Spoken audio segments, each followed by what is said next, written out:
Selamat pagi, Bapak Ibu, orang tua siswa Sekolah Dian Harapan sekalian. Selamat datang dalam webinar pagi hari ini dengan judul Tren Karir Zaman Now, Strategi Pemilihan Karir di Era Society 5.0. Webinar ini diadakan dalam satu rangkaian kegiatan EduFair yang diselenggarakan oleh Sekolah Dian Harapan dari beberapa unit yang berbeda-beda. Kami bersyukur kepada Tuhan karena walaupun kita masih dalam keadaan pandemi dan semuanya masih dilakukan secara online, semua persiapan bisa berjalan dengan baik dan kita juga bisa tiba di hari ini di mana kita bisa mengikuti webinar. Sebelum kita masuk lebih jauh di dalam webinar pagi hari ini, Bapak dan Ibu, kita akan membuka rangkaian kegiatan kita hari ini dengan doa, dan saya undang dengan penuh kasih Bapak Willy Chen sebagai Kepala SDH Dian Harapan dan Mogot untuk bisa memimpin kita dalam doa. Dipersilakan, Mister. Kami bersyukur kepadamu ya Bapa, di dalam keterbatasan kami sebagai manusia, di tengah-tengah keadaan dunia dan Indonesia yang belum mendukung kami untuk melakukan pertemuan tatap muka secara langsung dalam jumlah yang banyak, tetapi teknologi yang ada memungkinkan kami untuk berkumpul pada pagi ini di dalam sebuah parents webinar bersama Ibu Moni Christian. Kami berdoa ya Bapak untuk pembicara kami agar diberi hikmat oleh Bapak untuk menyampaikan apa yang menjadi hal-hal yang penting, poin yang penting yang patut menjadi perhatian bagi para orang tua dan guru, khususnya di dalam menyikapi perkembangan zaman menuju Society 5.0 ini. Kami berdoa ya Bapak agar apa yang diberikan, disampaikan oleh Ibu Monik dapat membuka wawasan para orang tua, dan kemudian berilah kami hati yang terbuka bagi para orang tua dan para guru, sehingga mampu mengarahkan para murid-murid ataupun anak-anaknya di dalam memilih jurusan kelak nanti, ketika mereka harus memilih di bangku universitas ataupun mungkin memilih langsung terjun dalam dunia kerja. Kiranya Tuhan yang memimpin acara Parents Webinar ini kembali, kami serahkan dalam tangan Tuhan. Di dalam nama Yesus Kristus kami telah berdoa. Amin. Amin. Terima kasih Pak Willy sudah memimpin kita dalam doa. Seminar kita pagi hari ini, Parents Webinar pagi hari ini akan dipimpin oleh Ibu Moni Christian dari Tes Bakat Indonesia. Terlahir di tanah air tercinta Indonesia, Ibu Moni selalu percaya bahwa Tuhan pasti punya rencana untuk hidupnya. Dan tentunya untuk kita semua, untuk bisa berkontribusi pada kemajuan bangsa Indonesia. Mengapa Ibu Monik mendirikan Tes Bakat Indonesia beserta komunitas para pendidik bangsa? Karena ia percaya kitalah para pencipta generasi penerus bangsa. Sebagaimana kita ingin melihat Indonesia bisa maju dan bangkit, akan bergaris lurus dengan seberapa besar pengaruh yang kita tanamkan pada para setiap individu yang ada di bangsa Indonesia kita pada saat ini. They might be young today, but they will be the future of our nation. Saya berikan kesempatan kepada Ibu Monik untuk membawakan webinar ini, dan mari Bapak Ibu kita semua persiapkan hati kita untuk bisa menerima informasi dan ilmu dari Ibu Moni Christian. Saya persilakan. Halo, selamat pagi Bapak Ibu semuanya. So I'm very grateful that I can be here with you guys, bisa bersama dengan Bapak Ibu hari ini untuk kita bisa berbicara tentang mempersiapkan anak-anak kita di era Society 5.0 nantinya. Terima kasih sekali tadi Miss Cindy sudah secara brief memperkenalkan. Jadi nama saya adalah Moni Christian, saya seorang founder dan CEO dari Tes Bakat Indonesia, sekaligus saya seorang chairman atau ketua dari sebuah komunitas CSR yang bernama Eternity atau Extraordinary Teacher Community, di mana saya mengajar untuk ratusan guru secara berkala dari Sabang sampai Merauke.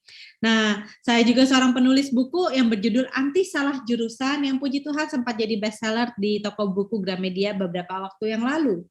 Nah, sejauh ini saya dan Tes Bakat Indonesia juga puji Tuhan sudah dipercaya dan dianugerahi oleh beberapa penghargaan seperti Rekor Muri dan juga Jakarta Business Excellence Forum. Nah, jadi hari ini kita mau bahas apa sih Miss Monik gitu ya. Sudah pernah dengar belum sih atau sudah tahu belum sih apa itu Society 5.0? Boleh juga nggak diketikkan ya di kolom chat. Kira-kira Bapak Ibu, anak-anaknya sekarang kira-kira sudah tahu belum nanti ke depannya mau ambil jurusan apa? Apakah sudah tahu atau galau? Boleh nih ketikkan sudah tahu atau galau gitu ya. Karena semakin banyak respon yang saya dapatkan, saya semakin tahu siapa nih audiens yang saya hadapi sehingga bisa saya bantu untuk berikan materi yang lebih tepat. Jadi kira-kira anak-anaknya apakah sudah tahu nanti mau masuk kuliah apa? Bapak Ibu, saya yakin Bapak Ibu nih pasti dulu, zaman dulu banget kalau mau telepon pasti pakai ini ya, telepon umum ya. Tapi saya yakin pasti sudah tidak ada lagi yang menggunakannya. Saya pun turut merasakan loh Ibu zamannya mau telepon nih kemana-mana susah ya, masih harus pakai telepon umum gitu kan. Nah, saya ingat saya punya telepon pertama saya adalah ini nih. Kalau dulu kita bilangnya Nokia pisang gitu ya. Nah, tapi Bapak Ibu, kalau saya boleh jujur, apakah Bapak Ibu masih menggunakan ini semua? Pasti tidak, ya kan? Pasti sekarang kurang lebih semuanya sudah menggunakan Android. Nah, sama juga Bapak Ibu, kita pun harus berubah, karena kalau kita tidak berubah dalam knowledge kita, dalam pengetahuan kita, yang ada kita yang akan terlibat loh dengan perubahan gitu, ya kan? Teknologi itu juga berubah, begitu pula karir pun berubah. Nah, kita akan coba bahas satu persatu ya Bapak Ibu. Saya akan mulai bahas dari perubahan generasi yang ada. Ya. Nah, ini saya yakin Bapak Ibu yang hadir di sini adalah Bapak Ibu adalah angkatan Gen X ya, atau Gen X yaitu orang-orang yang lahir di tahun 65 atau 76. Saya akan mulai bahas dari baby boomers. Jadi baby boomers itu angkatan orang tua saya Bapak Ibu. Kalau orang tua saya ini yang lahir di tahun 46 sampai 64, Bapak Ibu ingat saat itu ada kejadian apa? Perang dunia baru aja selesai, ya kan? Indonesia baru merdeka, setelah itu Jepang kena bom Nagasaki, Amerika pun kena Pearl Harbor, Midway, dan segala macamnya. Jadi saat itu memang perang dunia itu baru saja selesai, otomatis dunia ini hampir-hampir rata ya. Otomatis pekerjaan-pekerjaan yang dibutuhkan saat itu adalah jika kita seorang ilmuwan, peneliti, karena di sanalah kayak mesin DNA pertama kali diketemukan, komputer pertama kali ditemukan, bahkan telepon pertama kali diketemukan. Nah, ketika masuk nih ke zamannya Gen X, ke zamannya Bapak Ibu, ini kan ke zaman revolusi industri ya. Orang-orang yang lahir di tahun 65 sampai 76, artinya ekonomi sudah maju. Itu kalau kita ingat karir-karir yang menjanjikan saat itu adalah sesuatu yang bersifat profesi, ya kan? Profesi artinya apa? Kayak dokter, lawyer, insinyur, accountant. Bahkan saat itu ada satu pekerjaan ya yang banyak banget diperebutkan di semua perusahaan, terutama peminatnya para ibu-ibu nih. Pekerjaan namanya juru ketik. Ingat Bapak Ibu juru ketik? Nah, tentunya kalau saat ini udah nggak relevan lagi ya. Anak saya PJJ umurnya 8 tahun aja udah jago ngetik, ya kan. Ini salah satu bukti bahwa karir pun bergeser nih. Akan ada beberapa karir yang sudah tidak relevan. Atau kalau Bapak Ibu ingat, dulu itu kita punya pekerjaan namanya tukang nganter susu. Ingat ya, setiap pagi kita diantarin susu sapi gitu ya yang masih hangat. Saat ini mau beli apa-apa aja udah tinggal pakai aplikasi, ya kan? Nah, itulah salah satu bukti bahwa dunia itu bergeser. Nah, lanjut nih ke zaman saya. Angkatan saya adalah the millennials. Orang-orang yang lahir di tahun 1977 sampai 1997. Nah, kita yang the millennials ini kalau Bapak Ibu lihat gitu ya, kita itu sudah berbeda lagi. Banyak loh karir-karir yang terbaru, yang zaman 10-20 tahun lalu belum ada, seperti apps developer, social media strategist gitu ya kan. Bagaimana dengan anak-anak Bapak Ibu, ya kan? Anak-anak Bapak Ibu ini kan lahirnya di atas tahun 97 ya, sudah berbeda lagi. Mereka tuh namanya Gen Z gitu ya, atau yang juga disebut dengan the internet generation. Karena dari mereka kecil, mereka sudah mengenal nama internet gitu ya. Jadi tentu karir-karir di dunia digital pun sangat berkembang. Nah, mungkin sekarang Bapak dan Ibu akan mulai bertanya, Miss Monique, kalau dunia digital akan berkembang, gimana kalau anak saya masuknya ke IT aja gitu ya? I'm glad you ask gitu ya.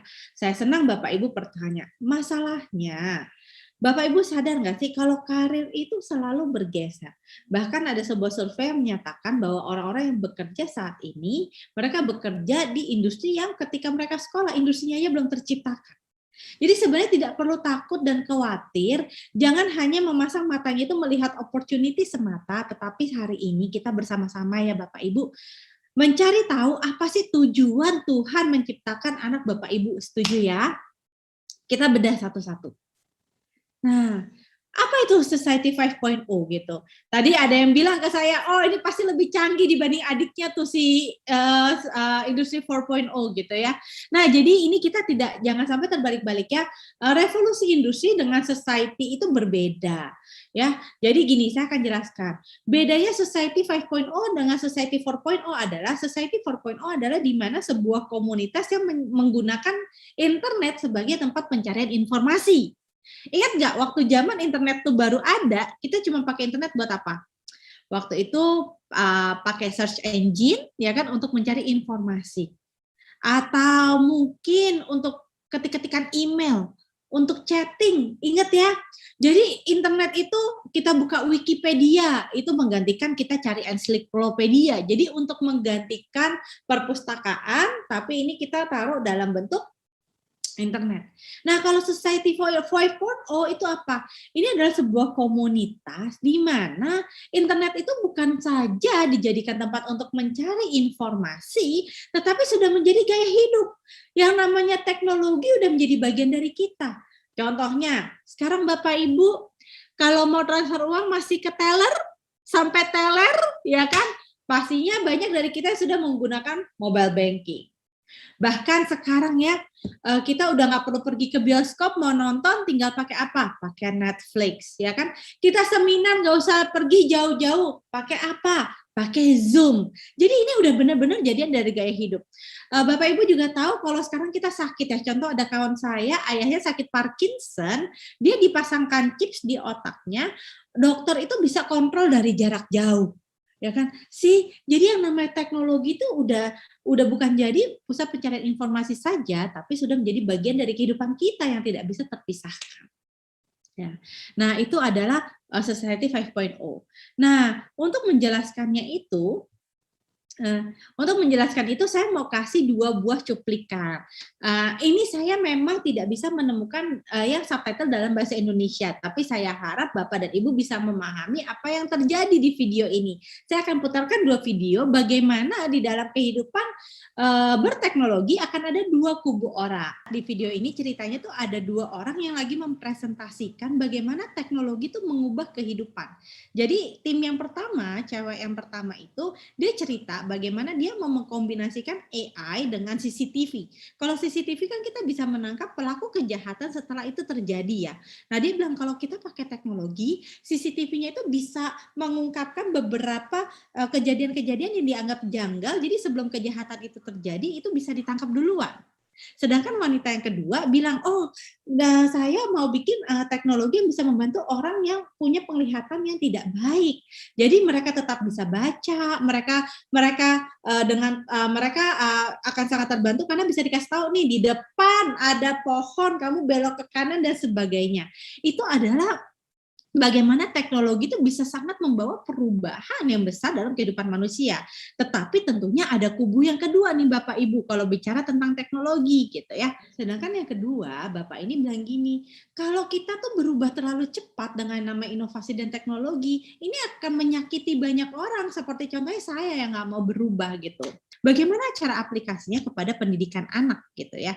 Sebelumnya saya akan memperlihatkan sebuah respon di mana sebuah grafik di mana ini merupakan respon penerima seseorang terhadap perubahan teknologi. Nah, yang pertama kalau kita lihat ya kedua wanita tadi mungkin mereka bisa tergolong yang di sisi sebelah kiri ini yang namanya seorang inovator atau early adopter. Setiap ada teknologi baru masuk mereka kayak wah ini oke banget, keren banget, mari kita ciptakan, mari kita ambil. Contohnya ya, dulu main Friendster terus tiba-tiba muncul Facebook, dia langsung pakai Facebook. Dari Facebook dia langsung tinggalkan, dia main Instagram. Dari Instagram muncul TikTok, dia langsung wah bisa TikTok. Pakainya teknologi baru masuk tuh dia langsung pakai gitu ya. Nah, ada juga tipe orang tuh kebanyakan dari kita pasti di pragmatis atau early majority. Yang artinya apa? Yang artinya biasanya ketika ini udah booming baru kita ikutan nih. Nah, ada juga sedikit dari kita yang seperti Bapak tadi, yang late majority atau malah sampai ke laggard. Artinya apa? Late majority itu ibaratnya orang-orang tuh udah pakai, bahkan udah mulai meninggalkan, dia baru mau ikutan. Atau bahkan ada tipe-tipe orang yang skeptikal. Skeptikal tuh dia tidak percaya sama sekali dengan teknologi. Sama loh, ini kisah nyata, ada salah satu tante saya yang dia bilang gini, sampai sekarang bahkan memakai internet banking pun nggak mau. Dia bilang, saya kalau mau transfer uang mendingan datang ke bank, saya takut uang saya tuh dicuri sama banknya, seperti itu. Ada. Nah, apa hubungannya ini dengan yang namanya dengan pemilihan jurusan atau pemilihan karir. Jadi seperti ini Bapak Ibu, banyak sekali juga dari orang tua yang mungkin ya kalau tipe visioner, dia akan bilang gini, "Hey, tahu nggak aktuaria baru masuk ke Indonesia? Kamu ambil ini aja. Apps developer nih lagi keren, kamu ambil ini aja." Tanpa melihat apakah anaknya memiliki potensi atau tidak, PK-nya semua jurusan yang mau masuk ke Indonesia, dia bilang, "Ambil ini aja, ini lagi tren," gitu ya kan. Tapi ada juga orang tua yang tipenya skeptikal, yang ibaratnya berpikir gini, "Sudahlah nak, PK-nya ambil aja accounting, dokter, hukum, itu tuh akan selalu dibutuhkan." Jadi tidak mau mengikuti perkembangan zaman, tapi dia nyaman dengan jurusan-jurusan yang sebenarnya memang itu sukses di era papa mamanya gitu ya kan. Nah, saya berharap bahwa kita semua tuh bisa menjadi terbuka ya, seperti early majority, yang kita bisa terbuka terhadap perkembangan tetapi juga melihat ke dalam diri anak-anak. Nah, bagaimana cara kita nah, mungkin juga Bapak Ibu berpikir gini, wah karena sekarang society 5.0 nih ya, jadi ngambilnya teknologi aja, IT aja. Enggak juga Bapak Ibu, pernah dapat memes ini? Ya, jangan suka meniru gaya hidup orang lain. Mungkin itu sesuatu yang bagus, tapi kalau anak kita nggak cocok ya jadinya kayak ini. Kalau salah beli baju gitu ya, jadi kayak lepet juga gitu ya kan. Nah, jadi apa dong yang harus dilakukan? Nah, saya akan berbagi beberapa strategi di mana anak kita bisa sukses di era Society 5.0. Yang pertama adalah unlock their superpower. Saya percaya setiap anak tuh memiliki superpowernya mereka. Saya percaya Tuhan sudah menitipkan kekuatan tertentu di dalam diri anak-anak kita. Nah, sehingga ini rumusnya sangat gampang. Saya selalu bilang cari tahu 3P anak-anak ini.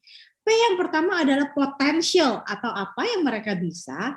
P yang kedua adalah passion, apa yang mereka suka. Dan yang ketiga adalah personality, who you are. Saya akan bahas satu persatu. Nah, kenapa mengetahui 3 hal ini sangat penting gitu ya? Karena ibaratnya kalau kita sedang mengendarai sebuah mobil, potensi itu saya ibaratnya seperti sebuah mesinnya. Mungkin ada beberapa anak yang mesinnya itu baik, bagus gitu ya, cc-nya besar. Jadi belajar apa aja bisa cepat. Zoom. Atau kalau kita lakukan tes IQ itu mungkin yang IQ-nya tinggi. Tapi apa iya anak-anak yang pintar sudah pasti sukses? Belum tentu. Tergantung dia akan berjalan di mana. Seorang mobil balap, sebuah mobil balap atau orang-orang yang mesinnya besar, punya kapasitas yang besar, kalau ditanding dengan mobil dalam kota atau yang kapasitasnya rata-rata, belum tentu mobil balap menang. Karena kalau dia tandingnya disuruh di depan kompleks rumah saya yang gangnya sempit, banyak polisi tidur, wah pasti mobil dalam kota menang. Artinya apa? Jalanan tempat kamu bertanding itu pun sangat penting untuk dipertimbangkan. Itu yang saya sebut dengan passion. Sepandai-pandainya anak kita, sebaik-baiknya potensi anak kita, tetapi kalau kita tidak bisa mempergunakannya di passion yang sesuai atau yang tepat, bisa jadi dia juga tidak berjalan dengan baik seperti itu. Nah, tapi jangan salah, pengemudinya pun itu penting untuk dipertimbangkan. Contoh, kalau si mobil balap tadi udah saya taruh di sirkuit Sentul, ya, tetapi yang mengemudikan supir ojek online. Belum tentu kan mobil ini bisa berjalan, ya kan, dengan baik seperti itu. Sehingga karakter kita pun sangat diperlukan untuk kita bisa menjadi sukses. Yuk kita bedah satu-satu ya. Apa yang dimaksud dengan potensi, personality, dan passion? Yang pertama adalah kita bicara tentang potensi gitu ya. Nah, saya mau survei dulu Bapak Ibu nih, ketika kita bagi raport, sebentar lagi kan akan bagi raport term 1 ya, kalau saya nggak salah ya. Pasti kalau kita lihat nilai raport anak kita tuh ada yang rendah, ada yang tinggi, ada yang merah, ada yang biru gitu ya. Biasanya Bapak Ibu yang akan kasih komentar duluan, mengomentari pencapaian anaknya di nilai-nilai yang nilainya merah atau biru. Ayo coba boleh diketikkan di kolom chat nih.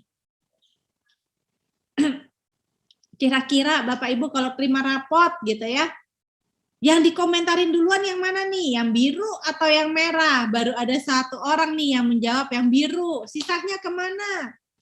Wah, ini saya curiga jangan Bapak Ibu nggak pernah lihat rapot anaknya ya. Oke, ini bagus banget jawabannya itu yang biru. Kebanyakan dari orang tua kalau saya tanya, Bu, yang dilihat yang biru apa yang merah dulu? Jawabannya gini, yang merah lah Miss, supaya saya bisa suruh dia belajar, suruh dia ngeles kalau bisa gitu. Nah, kalau kita percaya atau mengerti tentang konsep benih, dan benih ini adalah sebuah faktor DNA yang sudah Tuhan kasih ke dalam diri kita sebenarnya. Karena kalau saya boleh mengutip salah satu ayat firman Tuhan ya, dari Mazmur 139 ayat 13 sampai 14, Tuhan bilang gini, sebab engkau yang membentuk buah pinggangku, menenun aku dari dalam kandungan ibuku, gitu ya. Aku bersyukur kepadamu sebab aku dibuat dengan dahsyat dan ajaib, gitu. Berarti apa? Ketika kita itu ada di dalam rahim ibu kita, Tuhan sudah menitipkan benih-benih itu kepada kita. Ya kan, di mana Tuhan mau kita itu menjadi seseorang yang dahsyat dan ajaib. Nah, benih inilah yang saya sebut talenta atau potensi. Nanti saya akan balik ke grafik yang tadi. Bahkan Tuhan pun berkata di 1 Petrus 4 ayat 10, layanilah seseorang akan yang lain sesuai dengan karunia yang telah diperoleh tiap-tiap orang. Ya kan, yang kata yang kuningnya supaya Allah dipermuliakan. Artinya apa? Tuhan tuh sudah taruh benih di dalam diri kita, talenta, dan kita diharapkan untuk mengerjakan sesuatu yang sesuai dengan yang emang Tuhan udah kasih. Supaya tujuannya apa? Selalu tujuannya supaya Allah bisa dipermuliakan. Nah, mengingat akan hal itu, kita balik ke sini. Kalau kita tahu ya Tuhan menitipkan kita benih jeruk, artinya sebagai orang tua kita hanya bisa mengasah kemampuan anak kita supaya mereka bisa tumbuh besar menjadi jeruk yang buahnya lebat, yang manis. Jangan berharap dia tumbuhnya menjadi apel, betul ya Bapak Ibu ya? Atau misalkan dia adalah jeruk lemon nih, Tuhan bilang kamu jeruk lemon gitu. Terus kita bilang gini, ya kenapa dia jeruk lemon sih, asem, kenapa nggak jadi jeruk Bali? Gede, bisa dimasak, manis, bisa jadi salad, bisa jadi makanan, bisa digado. Artinya Bapak Ibu, ini kita sedang menyangkali apa yang sudah Tuhan berikan kepada kita. Ya kan? Nah, kita mulai bahas tentang relevansinya apa Miss sama potensi diri. Yang pertama, setiap orang memiliki beberapa potensi. Ada beberapa orang yang diberikan Tuhan kemampuan verbal yang baik. Ada beberapa orang diberikan kemampuan hitungan yang baik. Ada beberapa orang diberikan kemampuannya 3 dimensi, 2 dimensi yang baik atau daya kreativitasnya. Nah, berapa sering Bapak Ibu ngomong gini ya ke anaknya, kenapa ya kamu jagonya cuma ngebanyol doang gitu? Ih, bisa jadi apa sih, nggak keren? Gitu. Matematika jeblok, bahasa Inggris jeblok. Bapak Ibu, kalau dia emang punya benih yang ngebanyol, kenapa nggak itu dikembangkan? Dia bisa menjadi seorang Ernest Prakarsa, yang stand up komedian yang menghibur banyak orang, karirnya pun cemerlang, sekarang banyak mengeluarkan film-film seperti film Susah Sinyal, Cek Toko Sebelah, yang itu banyak film inspirasi yang dia keluarkan dari kemampuan dia ngebanyol, ya kan? Atau jadi jangan sampai Bapak Ibu kita menganggap kecil potensi yang anak kita punya. Ketika kita bisa kembangkan itu bisa menjadi sesuatu yang sangat berguna. Bahkan sereceh seni bersih-bersih rumah aja, mungkin Bapak Ibu berpikir anak gue jadi apa ya, cuma jagonya beres-beres rumah. Kita tahu Marie Kondo, dia sekarang pergi keliling dunia membawa misi Spark Joy gitu ya, kebahagiaan dan membantu kesehatan mental banyak orang dari dia mengajarkan bagaimana bisa membuat rumah yang terorganisir dengan baik. Si Bapak Ibu, ingat ya cerita Tuhan yang ada dikasih 5 talenta, 2 talenta, dan 1 talenta. Walaupun anak kita cuma punya 1 talenta, Tuhan bilang kalau itu tidak dikembangkan, itu dikubur, itu kita menjadi hamba yang jahat. Jadi apapun potensi yang anak Bapak Ibu punya, itu dikembangkan sesuai dengan memang benih yang sudah dia punya. Nah, dan fokuslah mengembangkan kekuatannya. Mungkin kalau Ibu lihat, wah nilai matematikanya 5, nilai melukisnya 9, ngapain saya lesin lukis lagi ya, mendingan les matematika. Nah, mungkin Bapak Ibu berpikir kayak gitu. Tetapi kalau kita mengerti konsep benih, seharusnya nilai melukis dia yang 9, berarti kita tahu anak ini punya benih di situ. Kenapa nggak malah kita upgrade lagi, kita suruh dia ngeles sama pelukis profesional sekalian, ya kan? Karena artinya itu kita lagi mau mengasah kekuatannya supaya dia bisa menjadi master. Kita kan akan bekerja dibayar menggunakan kekuatan kita, bukan kelemahan kita. Setuju ya Bapak Ibu ya? Sedangkan untuk nilai-nilai yang kurang tentu tetap harus ditingkatkan. Kalau nggak naik kelas. Tetapi kita tahu, kita meningkatkan itu paling nggak berharap dia bisa mencapai standar minimum kelulusan. Seperti itu. Ini adalah sebuah konsep benih. Yang kedua adalah passion. Passion adalah sesuatu yang kalau kita berpikir tuh kayak ngerjainnya tuh seneng banget. Sesuatu yang kalau kita lakukan kok rasanya waktu tuh cepet banget gitu ya. Bahkan kita mengerjakan nggak dibayar pun nggak apa-apa gitu ya. Nah itu adalah passion. Nah di sini Ibu bisa cari tahu nih Bapak Ibu. Passion anak-anak Bapak Ibu tuh ada di mana? Apakah di seni rupa dan pertunjukan, mungkin di psikologi, atau apapun itu. Nah, mungkin Bapak dan Ibu banyak berpikir gini, aduh Miss Moni kalau ngomongin passion mah, pakai cari duit dulu lah, passion tuh nggak penting, yang penting cari kerja. Siapa bilang Bapak Ibu, passion ini biblikal loh, ini ada di ayat firman Tuhannya. Coba kita lihat ya, Filipi 2 ayat 14-15 gitu ya. Tuhan berkata gini, lakukanlah segala sesuatu dengan tidak bersungut-sungut dan berbantah-bantahan gitu ya. Kalau kita bilang tidak bersungut dan tidak berbantah-bantahan, bukankah ini bicara tentang passion? We love what we do. Benar ya Bapak Ibu ya? Dan di ayat 15 yang bagian B, sehingga kamu bercahaya di antara mereka seperti bintang-bintang di dunia.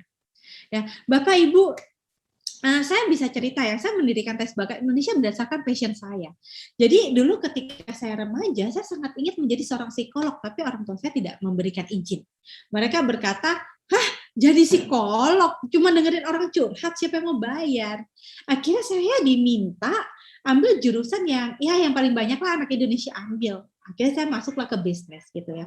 Waktu itu karir saya sudah cukup tinggi karena di usia saya yang tergolong muda, waktu itu saya mungkin baru sekitar 29 tahun, saya sudah berhasil menduduki posisi GM. Tapi saya merasa hidup saya tuh biasa aja gitu. Walaupun secara materi berlimpah, tapi kok kosong ya.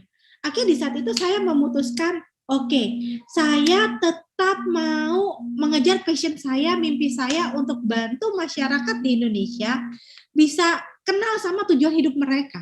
Saya selalu bilang Tes Bakat Indonesia itu membantu orang-orang untuk menemukan their purpose of creation. Apa sih tujuan penciptaannya mereka? Dan long story short, Bapak Ibu tadi sudah lihat ya, dalam waktu 7 tahun, saya sudah memperoleh beberapa penghargaan gitu. Dan buat saya ketika kita itu benar-benar bekerja berdasarkan passion tuh kayak energinya nggak habis-habis, sampai akhirnya orang tuh bisa tertarik sama hidup kita. Akhirnya kita tuh nggak perlu tuh bawa Alkitab kemana-mana bilang bertobatlah gitu. Tapi dengan melihat karyanya kita, orang-orang tuh bisa lihat gini, hidup lu tuh asik banget ya, seru banget ya, keren banget ya, ada apa sih di baliknya? Malah dengan kita ngikutin passion kita itu bersinar, kita tuh sukses. Akhirnya tuh kalau buat saya tuh we become Christ most effective evangelist gitu. Kita menjadi dutanya Tuhan, pengajar Injil yang paling efektif karena orang tuh akan nanya, hidup lu beda ya, ada apa sih? Ya kita bilang, oh ya aku tuh menjalankan, aku memang menjalankan hidupku sesuai dengan apa yang Tuhan taruh di hati kita untuk menjalankan. Isn't that amazing? Nah, tapi ada yang terakhir Bapak Ibu.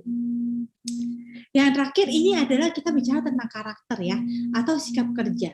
Setiap karir tentunya memerlukan karakter-karakter tertentu. Contoh, kalau mau menjadi seorang accounting berarti ya harus teliti, ya kan. Mau jadi marketing berarti harus pede dan sebagainya. Nah, harus diingat Bapak Ibu, potensi kita memang sesuatu yang kemungkinan sangat besar bisa membawa kita naik ke tempat yang tinggi, tapi hanya karakter yang baiklah yang bisa mempertahankan kita di posisi kita yang tertinggi tersebut. Seperti itu. Jadi untuk mengetahui sikap kerja dan psikososial dari anak-anak ini juga sangat diperlukan. Apa nih korelasinya antara 3 ini? Nah, korelasinya seperti ini.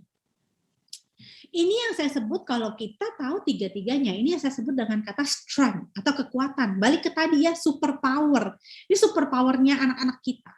Nah, kenapa 3 ini harus jadi satu? Coba saya akan ambil satu ilustrasi ya. Misalkan nih, ada seseorang mau menjadi accountant.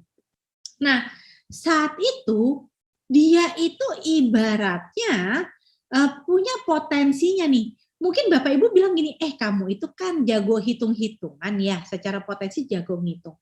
Mama lihat secara personality, kepribadian, kamu itu orangnya teliti loh. Kenapa nggak kamu ambil aja accounting? Bapak Ibu sadar nggak? Orang yang jago ngitung sebenarnya nggak tentu harus jadi accountant. Bisa jadi engineer, bisa jadi seorang psikolog, karena di psikologi itu untuk pembuatan alat tes itu dan alat ukur statistika juga memerlukan kemampuan hitungan yang baik, ya kan? Nah, jadi kita lihat lagi passion dia di mana. Kalau kita cuma bilang kamu jago ngitung, kamu teliti, langsung secara narrow minded bilang kamu accountant, padahal dia nggak suka dunia akuntansi, akhirnya tuh hidup tuh kayak living zombie. Living on the outside, dying on the inside. Jadi kayak hidup di luar, mati di dalam. Gitu, ya kan? Nah, sekarang kita balik. Oke, berarti harus sesuai passion. Ya udah deh, ini dia punya potensinya nih, jago ngitung, kebetulan dia suka sama accounting, suka dunia ekonomi lah, suka dunia ekonomi, accountant gitu ya, dunia duit perduitan gitu ya. Nah, dia jago ngitung, suka dunia perduitan, tapi dia sebenarnya nggak teliti. Tapi kita bilang, kan sesuai nih sama passionnya, gimana kamu jadi accountant. Tapi aku nggak teliti gitu. Akhirnya apa? Apa yang terjadi seperti ini yang di atas. Happy but will struggle in daily challenge. Karena dia senang, tetapi dia dalam kehidupannya akan menemukan beberapa kendala. Contohnya input sebuah transaksi salah lagi, ngitung ulang lagi, nggak balance lagi, ya kan? Mungkin kalau dia suka di dunia ekonomi dan dia jago ngitung, ada juga kan karir-karir lainnya yang bukan di accountant, ya kan? Bisa lebih ke finance, karena finance itu lebih diarahkan ke analisanya, contohnya seperti itu. Nah, atau yang ketiga, oke, passion saya ini di accounting banget, saya senang banget input data gitu ya. Nah, saya juga teliti, tapi tidak ada potensinya. Kemampuan hitung-hitungannya itu jelek. Kira-kira ada yang mau hire enggak? Ya enggak lah, karena kamu enggak akan bisa perform, kamu akhirnya akan underperform at work. Jadi mengerti strength dari anak-anak ini akan menjadi satu bagian yang terpenting, salah satu langkah awal bagaimana mereka bisa survive di era Society 5.0. Nah, yang berikutnya, preparing the roadmap gitu ya. Dimana yang pertama untuk preparing the roadmap, kita akan merencanakan jurusan kuliah sesuai dengan strength mereka. Nanti saya akan kasih lihat di slide setelah ini, sekarang tuh jurusan sudah berubah Bapak Ibu. Nah, jadi kalau kita mau pilih jurusan, yang pastikan sesuai dengan kekuatan mereka yang tadi saya jelaskan. Dan kedua, melakukan alignment antara anak dan orang tua. Tadi ada yang bilang sama saya di kolom chat gitu ya, di kolom chat tuh nanya gini, Miss, anaknya sih udah tahu mau jurusan apa, tapi saya mamanya yang ragu. Jangan khawatir ibu dan bapak tidak sendirian. Banyak sekali orang tua yang juga masih ragu akan pilihan anaknya. Kenapa? Karena ya tadi era kan sudah berubah. Terkadang Bapak Ibu, ketika anak-anak datang bilang, Mas, saya mau jadi seorang fotografer. Mungkin ibu akan berpikir gini, fotografer mau apa sih, foto-foto di Ancol gitu, yang tukang foto keliling gitu. Nah, karena itu adalah karir fotografer ketika zaman Bapak Ibu yang lalu. Nah, Bapak Ibu ini harus tahu dan mau mengedukasi diri bahwa saat ini sudah berubah. Saat ini dunia fotografi itu sangat menjanjikan. Bahkan seorang food photographer ya, sekali dia foto buat menu makanan aja sekali jepret itu bisa 2,5 juta loh Bapak dan Ibu. Ya kan, seperti itu. Jadi ya itu. Jadi kita harus melakukan alignment, orang tua ini harus mau memperkaya dirinya dengan jurusan-jurusan yang terbaru. Nah, eksplorasi opsi universitas yang terbaik akan jurusan tersebut. Sangat salah kalau Bapak Ibu berpikir gini, aduh yang penting mah pilih kampus itu, aku mau masuk kampus itu karena dia jurusannya keren gitu. Karena dia kampusnya keren. Dia itu adalah kampus nomor 1 di Indonesia. Kakek saya di situ, ayah saya di situ, anak saya harus di situ. Bapak Ibu harus sadar, kita harusnya tahu dulu jurusan kuliah yang dia mau ambil apa, lalu kita cari universitas yang memiliki jurusan terbaik di jurusan kita mau ambil. Karena kalau kita pilihnya universitasnya dulu karena nama besarnya, Itu sama aja kayak kalau kita mau beli sepatu, kita udah pilih model, paksa beli sepatu model itu padahal nomornya kekecilan. Nggak bisa kan? Seperti itu. Nah, yang terakhir adalah mempersiapkan skill dan portofolio.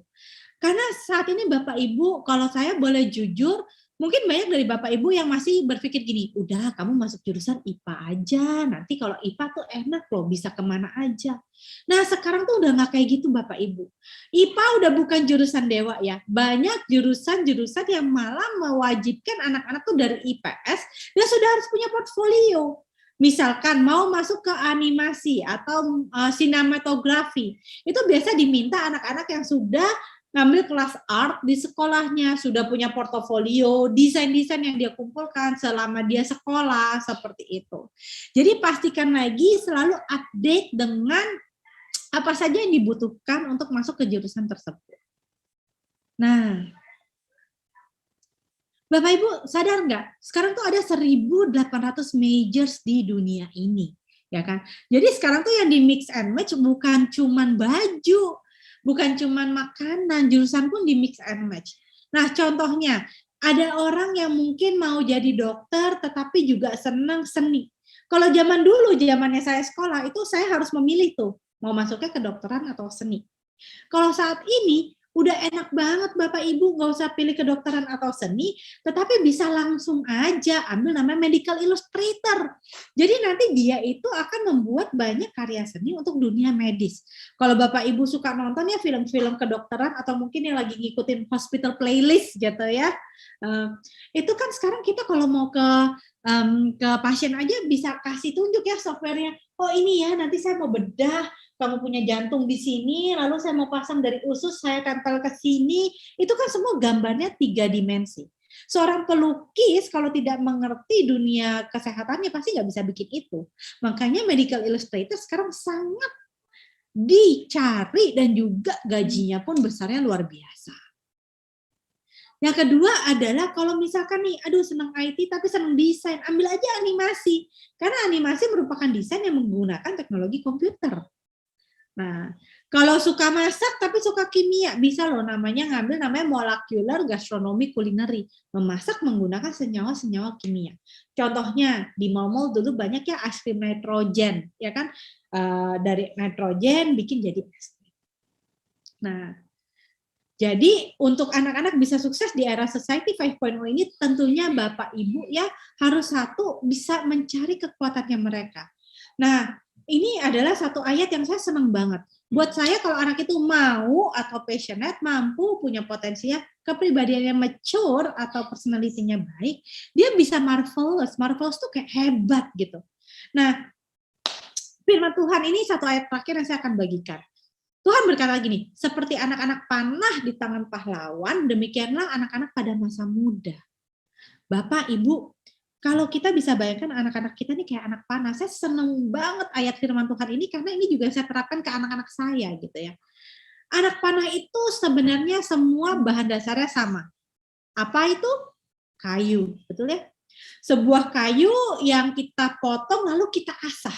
Jadi kemampuan anak-anak ini harus kita asah sehingga dia bisa menjadi anak panah. Ya kan? Kita dititipkan oleh Tuhan anak-anak kita supaya mereka tuh bisa jadi anak panah di tangan pahlawan. Artinya apa? Anak panah kalau ada di tangan pahlawan itu akan melesat, Bapak Ibu. Kalau saya bilang tuh pahlawan ini adalah Tuhan. Tuhan kan pahlawannya kita ya. Tuhan tuh mau anak-anak panah kita atau generasi muda ini akan siap untuk Tuhan lesatkan nanti menjadi generasi bintang. Artinya apa? Tugas kita sebagai orang tua, kita harus bisa asah mereka dari kayu yang sangat rough, yang sangat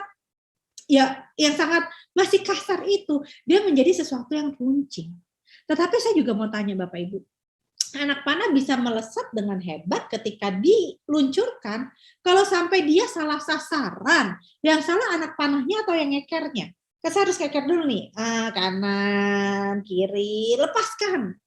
Kalau sampai dia salah jalan, menurut saya yang salah adalah pemanahnya, betul ya? Pemanahnya. kitalah orang tua pemanah-pemanah itu, gitu. Artinya tugas kita memang sangat berat Bapak Ibu, di mana kita harus bisa mengasah semua potensi anak-anak kita agar bisa siap dipergunakan oleh Tuhan di masa muda mereka nantinya. Jangan sampai mereka malah salah sasaran, akhirnya tidak mencapai tujuan dan target yang seharusnya mereka capai. Nah, Bapak Ibu, kenapa sih memilih jurusan itu sangat menjadi sesuatu yang sangat penting supaya mereka sukses di era Society 5.0?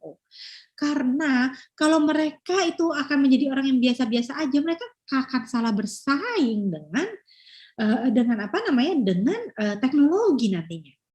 Dan kebayangkan Bapak Ibu, biasa kita kerja usia 22 tahun dan retire atau pensiun di usia 55 misalkan.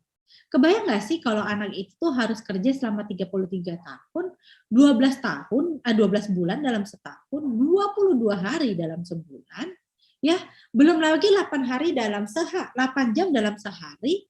Ini kalau hitungannya nggak pakai lembur ya Bapak Ibu. Kita tahu di Indonesia banyak sekali lemburnya. Artinya dia akan menghabiskan hampir 70.000 jam.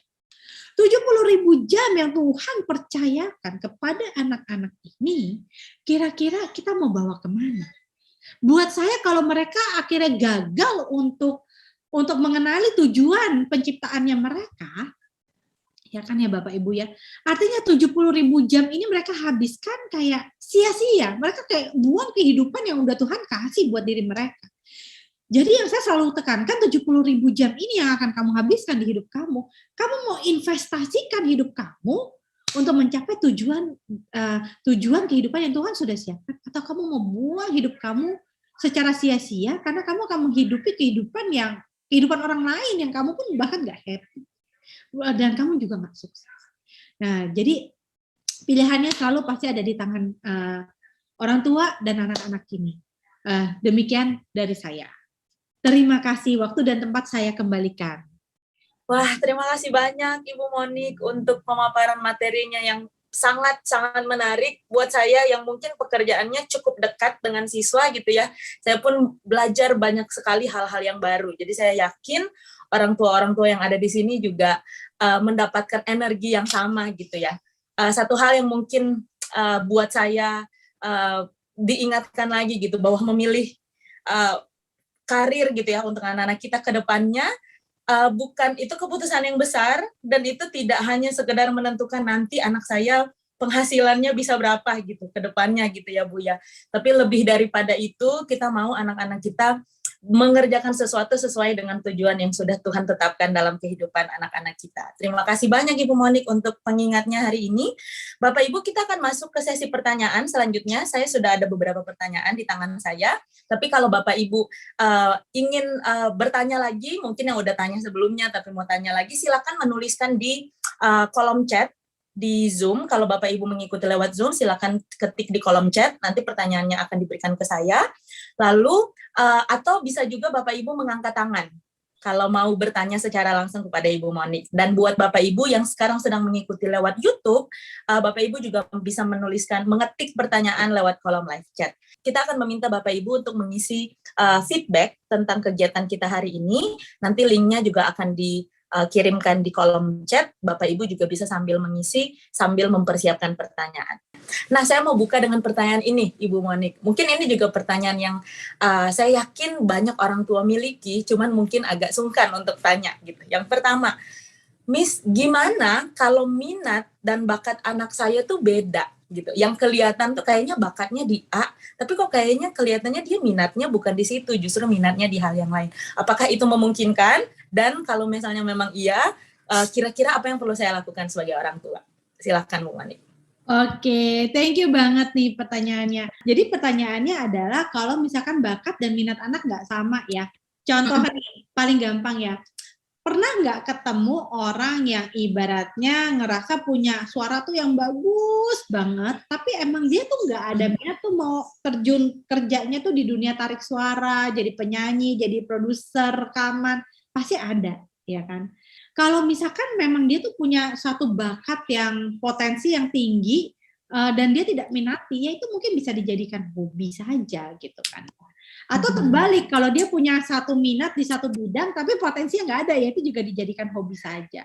Nah, kalau Bapak Ibu itu tadi dengar saya cerita bahwa kita tuh memiliki tuh 1.800 jurusan yang sekarang ada. Sebenarnya itu bisa dicari irisannya nih.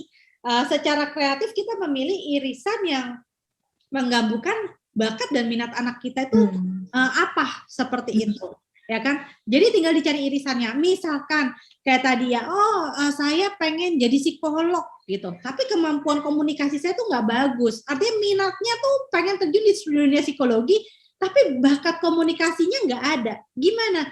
Tenang Bapak Ibu, kan sekarang psikologi banyak. Bisa jadi forensic psychology, jadi kerjanya itu menganalisa mungkin nangkepin kriminalitas di kepolisian, itu kan tidak perlu kemampuan komunikasi yang baik ya, karena bukan dari orang curhat, ya kan? Atau bisa juga menjadi seorang statistik psikologi yang membuat alat tes psikologi, berarti kan itu tidak memerlukan kemampuan komunikasi yang baik gitu, ya kan? Nah jadi dicari irisannya. Misalkan, aduh saya nih jago banget loh matematika gitu. Pelajaran saya paling tinggi matematika, tapi minat saya di psikologi. Nah itu digabungin bisa masuk aja ke psikologi terapan gitu kan, atau psikologi yang pekerjanya menciptakan alat tes. Jadi itu pasti ada irisannya gitu.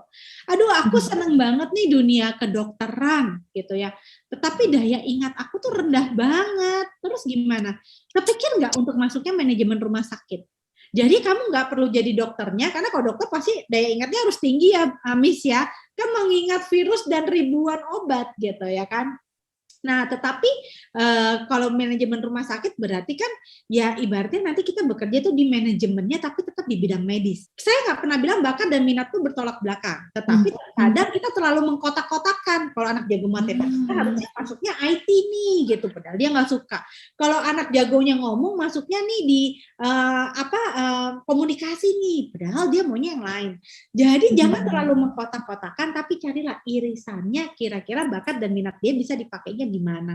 Memang itu perlu kreatif, Miss, karena sekarang kita tahu ya jurusan itu sangat spesifik. Kalau dulu kita taunya ekonomi cuma ada marketing, manajemen, akuntansi, finance. Sekarang ada yang namanya digital business. Kalau orang-orang yang mau menjadi pendiri startup gitu ya, ya ambilnya langsung aja ke digital business. Atau kalau kamu suka ekonomi tapi mau bukanya itu kayak website untuk jual beli, langsung ngambilnya e-commerce gitu ya kan. Jadi maksudnya jurusan tuh udah sespesifik itu. Masa sih dari 1.800 nggak ada satu aja paling nggak yang nyangkut dari irisan 2 itu, betul ya Miss ya? Ini ada yang nanya sama saya, kapan ya harus mulai tes minat bakat? Nah, ini bagus banget. Sebenarnya tes minat bakat itu memang harus dilakukan secara berkala. Ibaratnya gini, Miss, kita medical check up juga berkala kan ya, nggak mungkin hari ini medical check up, besok-besok berhenti gitu. Nah, jadi di setiap tingkatan usia itu sebenarnya memiliki kebutuhan yang berbeda. Kalau anak Bapak Ibu tuh di usia 5, 6 tahun yang besok mau masuk SD gitu ya, atau yang memang sekarang sudah SD, biasanya saya melakukan tes minat bakat untuk melihat bakat anak itu apa. Jadi saya tahu saya harus stimulasi di mana. Contoh, anak saya waktu dia usia 5 tahun udah saya tesin. Jadi saya tahu kira-kira kurikulum sekolah apa yang cocok buat dia. Karena kita akan mendapatkan saran rekomendasi kurikulum. Yang kedua, anak saya kebetulan saat itu tuh IQ-nya itu sangat jomplang dalam artian kemampuan logika matematika tinggi, sedangkan untuk kemampuan verbalnya itu cukup rendah, gitu kan. Jadi saya tahu gitu, oh ya berarti anak ini saya ikutin lesnya tuh les robotics, beliin mainannya Lego gitu ya kan, puzzle, dia saya ikuti engineering, karena emang dia senangnya ke arah sana, jadi saya asa di sana. Jadi ketika dia sekarang usia 8 tahun, dia akhirnya berhasil memiliki beberapa medali dari Olimpiade Matematika. Nah sebelum saya ikut tes itu, saya kan coba ya, ayo belajar lukis, belajar apa, semua saya suruh gitu. Tapi setelah kita tahu bakat dan minatnya dia, jadi bisa lebih terarah. Itu yang pertama. Nah yang kedua, ketika dia sudah SMP, otomatis ini perlu dilakukan agar kita tahu nanti tuh pilihnya IPA atau IPS. Apalagi sekarang di kurikulum Merdeka Belajar, ya kurikulum terbaru dari pemerintah, di mana anak itu nggak cuma pilih IPA dan IPS, tetapi mereka harus memilih. Udah kayak sistem di kuliah, saya mau pilih pelajarannya matematika, fisika, kimia, biologi, akuntansi, gitu kan? Jadi benar-benar bisa milih subjeknya. Nah, ketika kita lakukan itu, artinya apa? baik untuk kita lakukan tes ketika dia SMP supaya dia bisa memilih jurusan di sekolahnya itu tepat. Sedangkan kalau untuk anak-anak SMA, untuk ya mengenal minat diri dan juga memilih pilihan jurusan kuliah. Miss, kalau yang udah seumur Miss Mari sama Miss Cindy masih perlu nggak? Monggo, kadang orang-orang itu ngerasa terjebak di karir yang mereka nggak suka. Ketika mereka merasa terjebak di karir yang mereka nggak suka, banyak orang yang datang ke kami untuk kita siapkan kayak career path atau career plan. Career plan dalam artian kamu kalau mau pindah karir kemana, dan pindah karir kan tidak seperti membalikan telapak tangan ya Miss ya. Misalkan Miss Cindy sekarang direktur accounting, gajinya 30 juta sebulan. Tiba-tiba dapat, itu kan bener passion saya nih memang fotografi, kan nggak mungkin ya besok resign 30 jutanya ambles gitu ya kan, pergi foto yang belum punya klien. Kita akan bilang, mengejar passion boleh, tapi bertanggung jawab, one step at a time. Bisa loh kamu mulai fotografinya tuh sebagai side hustle dulu, kumpulin portfolio dulu, sehingga ketika penghasilan itu sudah cukup, atau paling nggak sudah punya dana tabungan, dana darurat untuk hidup 1 tahun, ya kan, baru kita beralih lagi ke passion kita yang tadi yang sudah kita kerjakan secara bertahap seperti itu. Nah, jadi sebenarnya beda usia akan memiliki tujuan yang berbeda. Kalau ditanya kapan mulai tes bakat, seperti itu. Semoga cukup menjawab pertanyaannya ya. Iya, Ibu. Mungkin ini senada ya dengan pertanyaan yang tadi dan lebih spesifik. Jadi kira-kira di umur berapa sih anak saya harusnya sudah tahu nanti mau ambil jurusan apa? Apakah ada pakem seperti itu atau gimana nih dari Bu Monik? Oke, jadi kalau ambil jurusan kuliahnya mulai kapan? Saya selalu bilang paling lambat kelas 11 sudah harus tahu. Kenapa? Kelas 11 paling lambat ya Bu ya? Paling lambat, karena kalau kelas 12 menurut saya sudah too late, udah telat. Kamu ngetes sekarang kelas 12. Saya kasih hasil nih, di sini cocoknya arsitek, interior design sama accounting. 3 bulan lagi kan udah harus daftar, ya kan? Pasti yang dilakukan apa? Ya udah ini aja deh mah, dari yang 3 saran ini, kayaknya ini aja deh. Saya kalau idealnya menurut saya, kalau kelas 11 tahu 3-3-nya gitu ya sarannya, dia bisa nyobain dulu, dia bisa riset dulu, dia bisa job shadowing dulu. Mungkin ngikutin teman mamanya yang jadi arsitek seminggu, teman papanya ada yang jadi interior design seminggu, dia ikutin, dia akhirnya bilang, "Ma, oke sih, aku tahu aku suka dunia arsitek, tapi gaya hidupnya aku nggak suka, itu ke lapangan terus berdebu, mahal makeup eken gitu ya kan." Jadi ada kesempatan untuk menguji cobakan itu ke diri sendiri. Karena saya percaya, bicara tentang karir ini kita bicara tentang lifestyle, gaya hidup. Kita kan kuliah nggak cuma buat cari nilai di kertas gitu. Jadi saya mau memastikan itu gaya hidupnya pun sesuai dengan yang mereka harapkan. Nah, sehingga kelas 11 itu menjadi titik terakhir untuk mereka melakukan pengetesan, kalau menurut saya. Ada lagi pertanyaan ini nih ya dari orang tua. Miss, kemarin saya mendapatkan hasil tes minat bakat dari satu lembaga tes di salah satu universitas gitu ya. Apakah itu bisa jadi referensi bagi kami orang tua dalam menuntun anak-anak dalam memilih jurusan? Jadi ketika Bapak Ibu itu mendapatkan referensi dari salah satu universitas atau lembaga apapun itu, apakah bisa menjadi referensi? Tentunya ini harus ditanya kembali. Satu, ketika Ibu melihat hasil tes itu, Ibu melihat nggak yang di hasil tes itu adalah sosok anak Ibu, ya kan? Kalau yang pas Ibu terima hasil tes aja tiba-tiba merasa, kok tapi ini kayak bukan anak gue ya gitu. Nah, itu berarti kan dipertanyakan Ibu akurasi dari analisanya, ya kan? Yang kedua, saran jurusan yang Ibu dapatkan menurut Ibu sudah cukup sesuai belum dengan kebutuhan zaman? Karena banyak sekali orang-orang tuh menjadikan tes bakat Indonesia tuh tempat pelabuhan terakhir. Ngetes di 1, ngetes di 2, ngetes di 3, masih bingung akhirnya ke kita gitu kan. Kita kayak pelabuhan terakhir. Nah, banyak sekali di tempat lain yang saya lihat memberikan sarannya misalkan gini, oh ya udah kamu masuknya ekonomi. Ekonomi apa ya? Ada marketing, ada akuntansi, ada international business, ada e-commerce, ada digital business, kan bingung. Atau ya kamu masuknya hukum. Hukum itu banyak. Hukum pun di bawahnya hukum masih banyak lagi. Ya kan? Nah, dan jurusan yang diberikan menurut Bapak Ibu itu jurusan yang cukup update atau tidak, ya kan? Nah, banyak sekali orang-orang pas saya lihat hasilnya, ya kok dikasih jurusan jadul-jadul banget gitu ya kan. Nah, seperti itu. Jadi itu ibu harus lihat dulu. Ketika ibu merasa ketika ibu melihat hasil itu, ibu ngerasa, iya ini memang saya melihat diri anak saya di laporan ini, artinya ya itu sudah cukup akurat. Yang kedua, saran yang diberikan, ibu ngerasa, oh ya ini saran jurusan memang sudah sesuai dengan perkembangan zaman yang ada. Tidak lagi hanya jurusan-jurusan yang itu-itu aja yang zaman dulu banget. Nah, jika memang ibu tidak bisa menemukan jawaban dari dua hal tersebut, ya kan. Oh, dan ketiga, lihat faktor yang dites gitu. Banyak tempat tuh yang memberikan tes dengan alat tes yang tidak sesuai. Jadi contohnya cuma ngetesin kepribadiannya. Oh, anaknya extrovert, jadi masuknya marketing. Loh, emang accounting nggak boleh ada yang extrovert, ya kan? Itu kan cuma kepribadian anak. Pastikan memang ibu bisa melihat secara potensi, jadi kemampuannya ada, secara minatnya pun tergambarkan dengan baik, gitu ya. Bukan hanya menggunakan satu aspek yang disangkut-sangkutkan. Seperti itu. Kalau ibu tidak merasa yakin dan ragu dengan hasil yang didapat, memang berarti ada baiknya ibu mencari lembaga berikutnya untuk melakukan assessment terhadap anak ibu. Ibarat kata kayak dokter aja lah ya, Miss ya. Dokter pun kan ada dokter spesialis. Ibaratnya gini, kebanyakan setahu saya kalau biro psikologi lain itu psikologinya itu lebih banyak. Misal gini, kalau ibu datang ke lembaga yang memang spesialis di bidang penjurusan, ibaratnya kata kayak ke dokter lah ya. Kalau saya punya masalah jantung, saya perginya ke spesialis jantung. Kalau saya perginya ke spesialis kandungan, nggak akan terbantu saya. Sama juga kalau ibu datang ke satu biro psikologi di mana ibu tahu mereka psikolog yang banyak menanganinya konseling pribadi.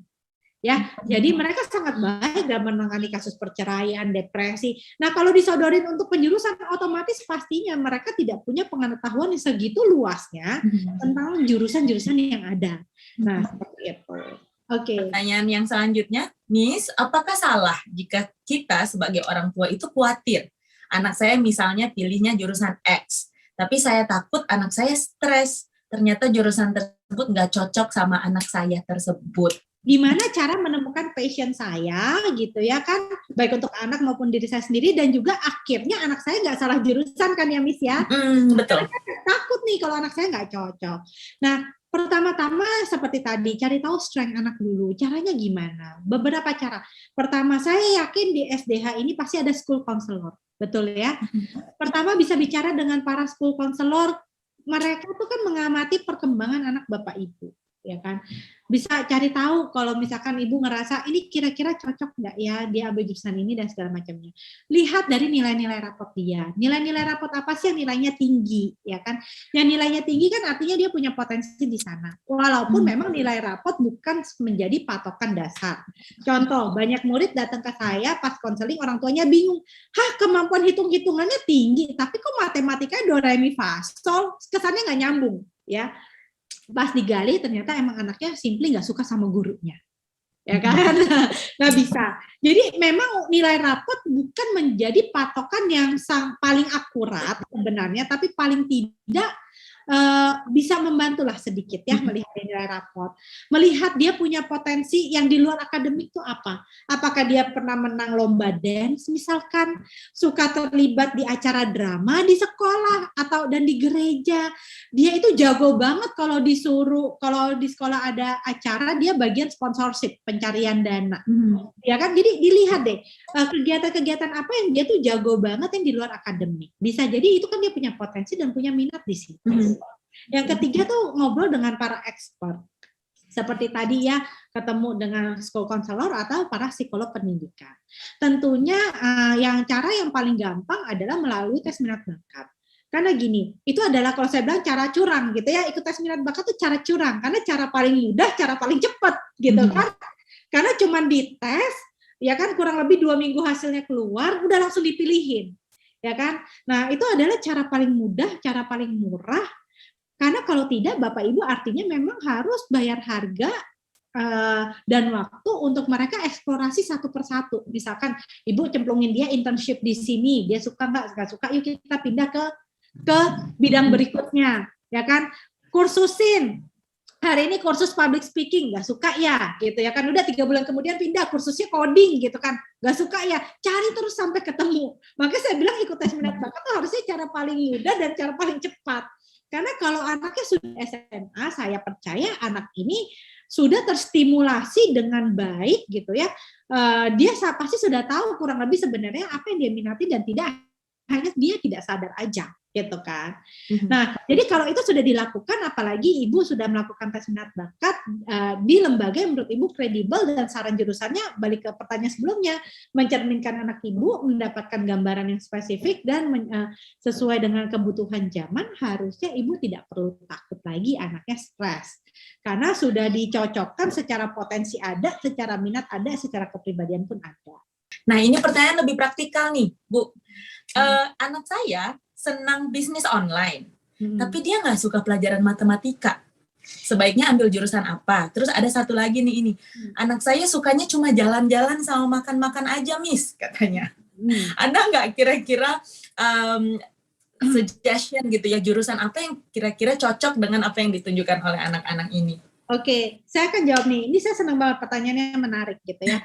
Nah, misalkan nih ada anak-anak yang senangnya tuh jualan online gitu kan, jualan online, tetapi tuh sebenarnya intinya dia kan nggak suka pelajaran matematika. Nah, ketika anaknya suka jualan online, dia bisa loh pas besarnya misalkan ngambil e-commerce. Jadi jualan online-nya dirubah menjadi bikin website, dia tuh kayak Tokopedia, Lazada ya kan. E-commerce itu bisa gitu kan, dan ibu tidak perlu khawatir kok kalau dia suka matematika atau tidak gitu, karena kan dia bukan mau jadi arsitek yang harus belajar sin, kostan dan segala macamnya ya. Nah itu. Nah yang kedua juga, kalau tadi saya lebih menarik lagi dari pertanyaan kedua nih, anak saya cuma suka makan dan jalan-jalan. Sekarang ya industri food blogger, food critic, travel blogger itu juga cukup menghasilkan. Perlu kuliahnya apa? Tergantung dia mau menguasai skillnya yang mana. Kalau dia mau jadi YouTuber yang mengulas makanan dan juga tempat wisata, apakah dia mau masuknya ke sinematografi sehingga nanti dia bisa memproduksi karya video dia tuh yang keren-keren banget. Atau dia lebih senangnya nulisnya, mengulas review makanan dan travelingnya, jadi dia membuka blog, mungkin dia bisa masuk ke creative writing, ya kan? Seperti itu. Atau mungkin nanti dia mau kuliahnya di hospitality, karena dia nanti mau buka restoran sendiri atau hotel sendiri, jadi dia mau kuliah hospitality juga boleh, ya kan? Nah, bahkan enak banget nih ibu, karena udah kelihatan banget hobinya, kenapa nggak mulai dibibitkan dari sekarang untuk mulai coba ke ranah itu. Jadi ada yang nanya, Bu Monik, untuk tes bakat kelas 11 di tempat ibu, apakah akan diberikan gambaran kira-kira spesifik jurusan yang cocok? Tentu. Jadi ketika Bapak dan Ibu itu ngetes di tempat kami itu sebenarnya tidak hanya memberikan saran jurusan Ibu. Dan saran jurusan kita berikan biasanya itu saran jurusannya seperti tadi ya yang saya cerita nih. Contohnya, kamu itu kita akan melihat tuh dari minat, bakat, dan juga kepribadiannya. Di mana saya ketika kita berikan contoh misalkan hospitality, anak mau ambil hospitality, kita akan langsung kasih tahu, kamu di hospitality cocoknya masuknya restoran manajemen, atau di tour and travels, atau event planning gitu, ya kan? Jadi nggak bingung. Kalau kamu masuknya culinary, kamu kayaknya lebih cocoknya ambilnya tuh yang di nutrition and dietetics. Karena selain tuh culinary, kamu juga suka dunia medis juga. Jadi kamu bisa nih ngambil di nutrition dan dietetics, atau kamu di culinary-nya ngambilnya mendingan baking and pastry chef.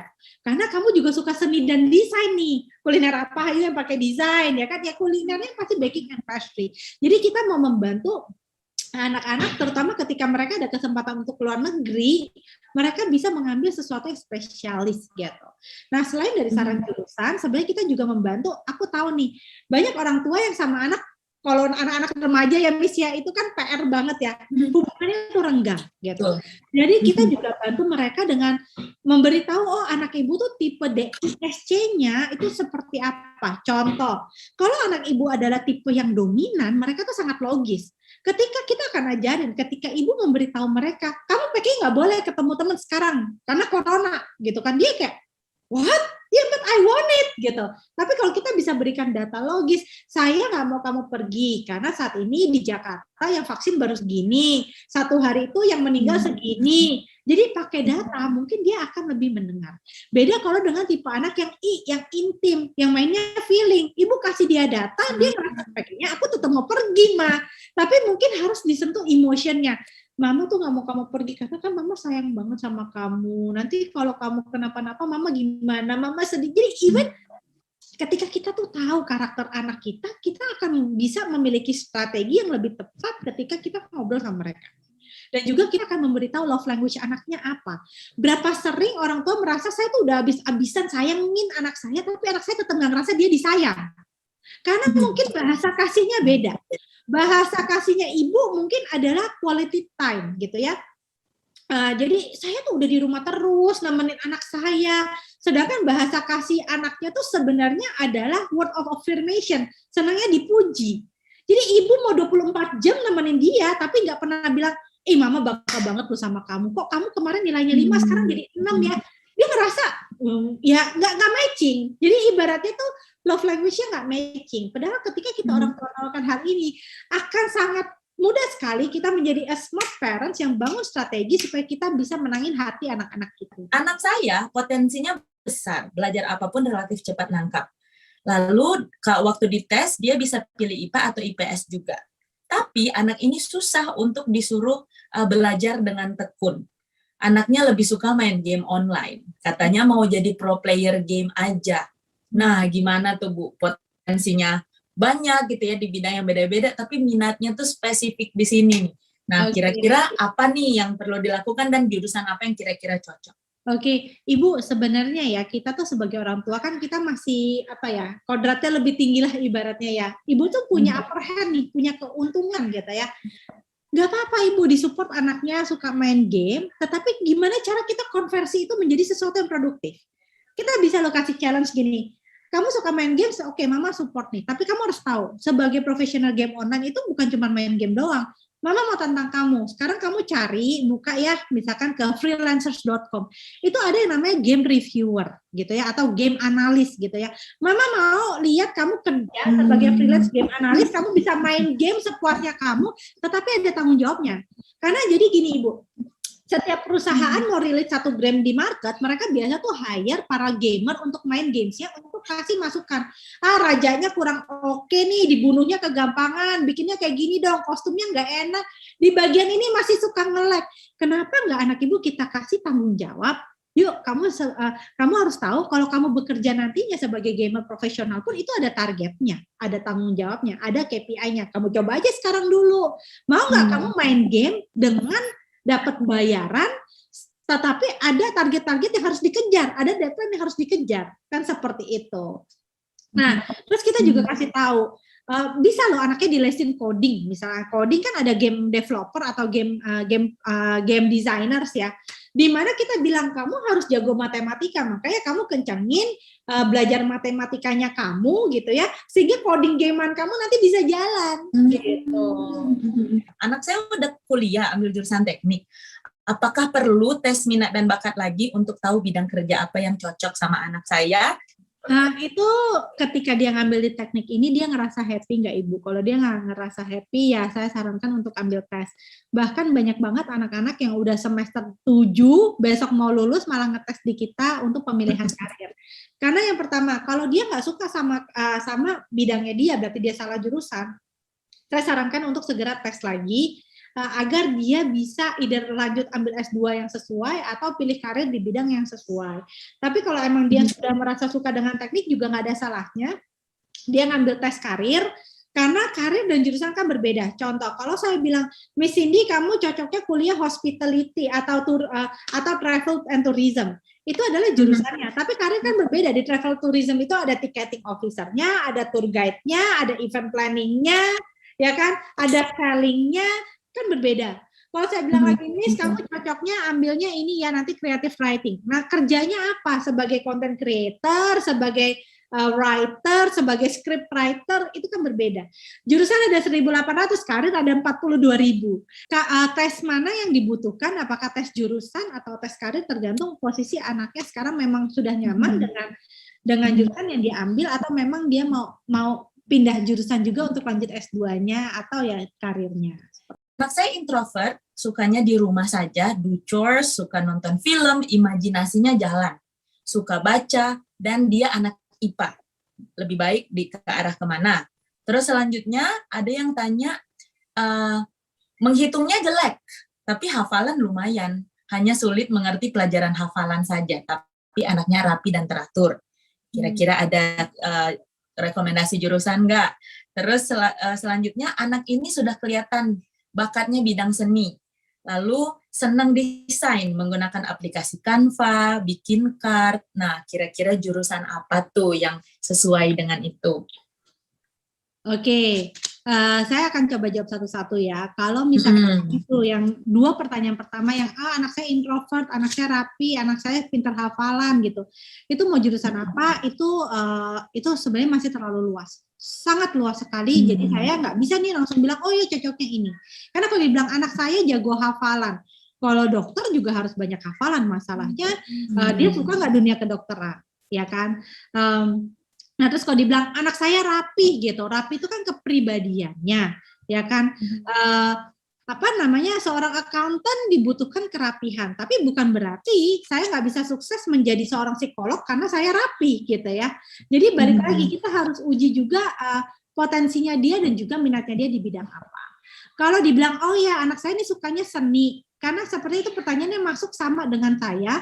Di mana katanya anaknya suka seni tapi tidak terlalu menonjol gitu kan. Makanya tapi dia senang nih kalau pakai Canva. Pertanyaan saya, apakah itu mau dijadikan karir atau itu hanya dijadikan pendukung dari karirnya? Contoh, kayak saya suka seni, saya pintar pakai Canva, tapi saya tidak akan mengambil kuliah seni karena saya tahu kemampuan seni saya tuh cuman saya suka, tapi saya nggak bisa sampai Excel. Jadi kalau saya jadi desainer udah pasti nggak akan sukses. Tetapi kalau Bapak Ibu lihat, semua materi promosi saya, Instagram saya, semua itu saya desain sendiri, bahkan PowerPoint tadi pun saya desain sendiri menggunakan Canva dan sebagainya. Itu jadi kesukaan saya akan seni dengan kemampuan saya pas-pasan, saya jadikan untuk mendukung karir saya. Bukan saya kejar sebagai karir saya utama. Nah, jadi ini coba dilihat, apakah anaknya ini yang senang seni ini pun emang, apalagi ini ada kata-kata kurang menonjol ya, jadi cuma suka tapi tidak menonjol. Ayo kita cari, sebenarnya yang lebih pas itu apa sih yang jadi jurusannya, gitu kan, dari potensi minat dan bakatnya. Seperti itu. Karena kalau dia mau masuknya ke animasi, multimedia, seni dan desain, itu harus dipastikan memang seninya menonjol sekali, karena suka aja nggak cukup. Kalau ditanya anak saya rapi, kira-kira cocoknya apa? Pasti saya butuh data gitu. Rapi, oke, rapinya tuh maksudnya seperti apa? Lalu nilai di sekolah yang bagus apa? Udah tahu belum dia kayaknya sukanya bidang-bidang apa? Tentu itu harus banyak penggalian.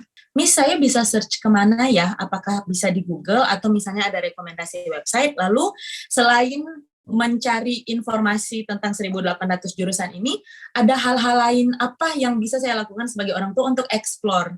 Yang pertama kalau mau cari di mana, ya ingat ya sekarang era 5.0, semua ada di sini gitu ya. Tinggal di Google aja Ibu, bukain aja universitas satu persatu gitu ya kan. Mereka lagi ada jurusan apa. Atau bisa juga Ibu pakai kayak Wikipedia-nya zaman sekarang gitu kan. Nah, habis gitu rajin-rajin Ibu datang, karena saya tahu nih literasi bacanya orang Indonesia tuh skip through doang gitu ya kan. Jadi bisa juga Bapak Ibu rajin-rajin datang ke kegiatan seperti education fair, ya kan, karena di situ pasti akan ada paparan dari banyak universitas mengenai jurusan-jurusan apa yang terbaru yang mereka punya. Yang terakhir ya tentunya Ibu bisa datang seperti ke Tes Bakat Indonesia ya, selaku pakar dari jurusan untuk dikasih tahu aja langsung gitu, oke anaknya cocoknya ke sini gitu, ya kan. Anak kami sudah dites bakat dan passionnya yang paling tinggi di psikologi dan personal type-nya di artistik. Nah, jurusan psikologi apa yang cocok? Dan bagaimana mencari irisan potensial, passion, dan personality? Oke. Kalau anaknya emang suka seni dan juga suka psikologi, ada loh sekarang jurusan yang namanya art therapy. Jadi di mana art therapy ini biasa nanti ketika mereka mengintervensi ya untuk kemajuan si si individu tersebut itu bisa menggunakan media gambar, media krayon, bahkan ada dance terapi seperti itu. Webinar kita hari ini tuh dalam satu rangkaian kegiatan EduFair gitu kan. Artinya nanti walaupun secara virtual kita akan menghadirkan universitas-universitas dari dalam dan luar negeri untuk presentasi nih jurusan-jurusan apa yang mereka punya. Nah, itu akan diadakan di hari Senin dan Selasa. Jadi silakan menghubungi sekolah masing-masing karena ini dari DH yang berbeda-beda untuk mendapatkan info yang lebih lanjut tentang EduFair ini. Hopefully sih ini juga bisa membantu Bapak Ibu untuk menjawab pertanyaan yang tadi. Apakah salah jika saya berpikir bahwa pekerjaan A pasti baik buat anak saya karena saya melakukan pekerjaan itu. Jadi karena itu profesi saya juga sebagai orang tua. Nah, apakah pemikiran yang seperti itu salah atau perlu dilengkapi dengan pemikiran yang seperti apa? Silakan Bu Moni. Oke. So, sebenarnya pemikiran itu nggak salah, tapi kita harus ingat ya, ibarat kata gini deh, Ibu kalau saya suruh tukeran sepatu sama Bapak rasanya apa? Pasti nggak enak ya. Nah, apa yang cocok sama Ibu belum tentu cocok sama anak Ibu, ya kan? Kita tidak bisa paksakan anak kita menggunakan sepatunya kita. Karena saya selalu bilang, salah satu kesalahan terbesar yang orang tua lakukan terhadap anaknya adalah, satu, melihat anak sebagai perpanjangan tangan orang tua. Karena saya seorang dokter punya kliniknya udah 10 cabang, makanya kamu nanti terusin klinik papa gitu ya kan. Itu satu, menjadi perpanjangan orang tua. Yang kedua, atau kita menjadikan anak pemenuh broken dreams orang tua. Aduh, mama dulu mau jadi pramugari, tapi mama semeter tak sampai, nggak bisa kan? Kamu kan udah cantik, tinggi, pintar bahasa Inggris, nah kamu jadi pramugari aja. Lagi ke firman Tuhan, bahwa setiap orang tuh Tuhan sudah taruh benih yang berbeda di dalam diri mereka. Tugas kita adalah mengasah mereka menjadi anak panah yang siap meluncur sesuai dengan semua talenta yang Tuhan sudah kasih di kita. Tentunya, jika ibu merasa sukses di karir ibu, tidak salah karir itu diperkenalkan ke anaknya. Karena gini, kita tahu dalam hidup itu namanya kita sukses itu network menjadi salah satu aset yang paling berharga. Otomatis ketika misalkan ibu seorang dokter spesialis dan anaknya masuk kuliah kedokteran, akan lebih mudah untuk dia bisa menjadi spesialis juga, karena akan mendapatkan paling nggak rekomendasi dari ibu dan kawan-kawan ibu gitu kan ya. Nah, jadi nggak apa-apa, karir itu tetap diperkenalkan. Karena akan sangat mudah untuk kita membangun karir ketika kita sudah memiliki network yang solid di sekitar kita. Tetapi yang pasti itu bukan menjadi satu-satunya yang dipertimbangkan, dan kita harus menyiapkan diri apabila ternyata anak ini tidak mau melakukan itu. Buat saya, kita dititipkan sama Tuhan seorang anak, tugasnya kita lah untuk membantu mereka menjadi versi terbaik diri mereka sendiri, bukan menjadi versi terbaiknya kita. Mereka bukan trofinya kita, tetapi biarkanlah mereka bersinar dan menjadi bintang di tempat yang memang Tuhan sudah sediakan untuk mereka. Jadi penerimaan akan anak itu sangat penting ya.